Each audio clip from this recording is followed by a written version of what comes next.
Here comes our first challenge question. Determine the roots of this algebraically. Now notice it says root or roots. So there in fact could be potentially more than one. Oh boy. Okay. First things, don't worry about it. Second thing is isolate this guy. That's your number one priority. So it's really easy to isolate this guy because look, we have the square root of 2x minus 1 plus 4 equals to x. Bring the 4 over. Subtract 4 from both sides. Basic algebra. You got the square root of 2x minus 1 equals to x minus 4. Now, here's where things become a little Avril Lavigne-ish, a little complicated. Okay? You square these two sides. But the thing that you have to remember is that is a binomial. So when you square a binomial, x minus 4, x minus 4, and if you want to FOIL it, go right ahead. Or if you remember how to square binomials, perfect squares binomials, it actually becomes a little bit easier. Okay? You got your x squared. Boom. Minus 4x minus 4x minus 8x. Minus 4 minus 4 plus 16. There's your FOIL for this. What happens to this guy? You just get rid of the radical sign. Oh, that's easy. Now, bring everything over to one side and combine like terms. So I'm just going to subtract the 2x from this side. I'm going to add a 1 to here. Perfect. These guys all cancel out, leaving me 0, because think about it. What am I after? I'm after the zeros. Excellent. So you got x squared minus 10x plus 17. Now that looks gross. That looks, ugh. Okay? And as a matter of fact, if you try to PSA that, just factor it normally, it's not going to work. So guess what you got to use? Everybody's favorite minus b plus or minus the square root of b squared minus 4ac over 2 Canadians. Oh my God, it's the quadratic! Ah! Yeah, no kidding. There's your a value. There's your b value. There's your c value.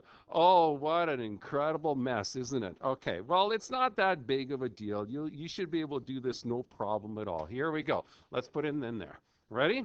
Okay. Minus, there's your b, a minus 10. Plus or minus the square root of minus 10 squared minus 4 times a is 1, times c, 17. Okay? Chuck that all in there. You're going to have, oh, over 2a, of course. 2 times 1. Almost forgot that part. All right, here we go. Minus minus means that this is a 10. So good looking. Yes. Minus 10 squared is 100. Yay, 100. Minus 4 times 1 is 4. 4 times 17 is 68. All over 2 times 1, or just plain old 2. Okay, let's keep on going. All right, so this is now going to be 10 plus or minus the square root of, oh, looks like 32 over 2. Now, I know what you're thinking. You're probably saying to yourself, can I reduce this? Well, possibly. Of course you can reduce this. Look, square root of 32. Do you remember this? Break that down. Is this not 8 times 4? Of course it is. Oh, look how pretty this is. Break this guy down. Isn't that 2 times 4 times 4? There's your double. This is going to be 4 root 2 reduced. Okay, so this becomes 10 plus or minus 4 root 2 over 2. Now, think about this. The 2 can divide into everything. This is something from Math 20. This is that radicals unit, right? 10 divided by 2 is 5, plus or minus 4 divided by 2, 2 root 2. There's your potential answer. Now, the problem with this then is the following. Okay, what's the problem with it? One of these guys may be an extraneous root. We got to figure out which one it is. So let's solve this guy. So 5 plus 2 root 2 is a potential answer. And of course, 5 minus 2 root 2 is a potential answer. But how do you know which one's which? Well, you know what? You kind of have to solve these guys. You're going to bring up your calculator right away and you're going to solve it.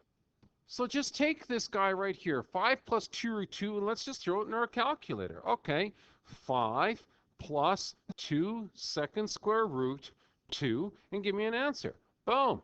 Oh, I got 7.8. So that's my first answer. This is going to be approximately, and I'm going to go approximately 7.8. I rounded that number because that is an exact number. This is an approximate number.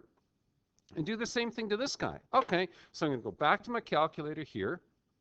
I'm just going to go up to here like this, hit enter, bring that guy back down, and change this sign to a negative. Now, you don't have to do it that way. You could just retype everything again. It doesn't matter. But that being said, I've done it. There it is. I got 2.17, basically 2.2. So my other answer here is going to be approximately 2.2. But how do you know which one's right and which one's wrong? Now, at this point, you can take these values and you can verify them. You can put them back into this original equation up here. Okay, and see which one actually works. So if we do that, we have 2x minus 1 plus 4 equals to x. I'm just going to rewrite it all the way down here. Or I'm going to do something else, which is really, really quite smart. I'm going to go back and think about this graphically. Now, I know what you're saying. Graph this? This sounds ridiculous. No, it doesn't. Watch. I'm going to take this original function, which is going to be 2x minus 1 plus 4 equals to x. I'm going to isolate the radical by subtracting 4 from both sides. Look what you get. Let me clean this up. Okay? You're going to get the square root of 2x minus 1 equals to x minus 4. Guess what, baby? There's your y1. There's your y2. Find the intersect. That'll get rid of your extraneous root. Cool. Okay, so let's put this in our calculator right now. So I got my values in the calculator, y1, y2. I'm just going to hit graph. Graph. Oh, my value here is going to be way the heck out here somewhere.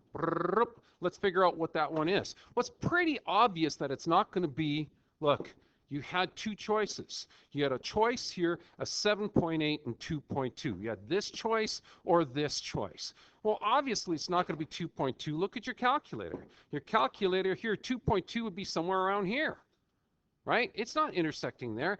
This is intersecting at approximately 7.8. Prove it. 1, 2, 3, 4, 5, 6, 7. There's 8, approximately 7.8. There it is. So you don't even have to do y1, y2, find the intersect. And if you do, well, okay, fine. Let's do it then. Let's find the intersect. Be that way, okay? Complain, complain, complain. Now, look at your first curve. Notice how this says 0, but there's no value for y here. Because think about it. You're right here. There is no value for 0. You got to mouse over until this guy actually gets onto the graph. Okay, so let's mouse over. There it is. There's the x value. Oh, yippee skippy. I'm just going to go over there. Look at me go. I'm going to get nice and close to that one. I'm going to hit enter.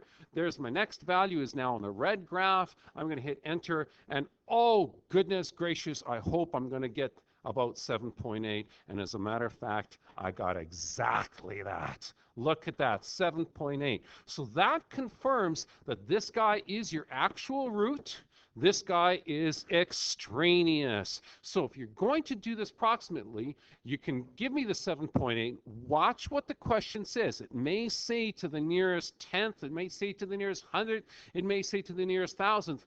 Or it may actually say, give me the exact value. And that's where you have to use the quadratic formula. Really cool question.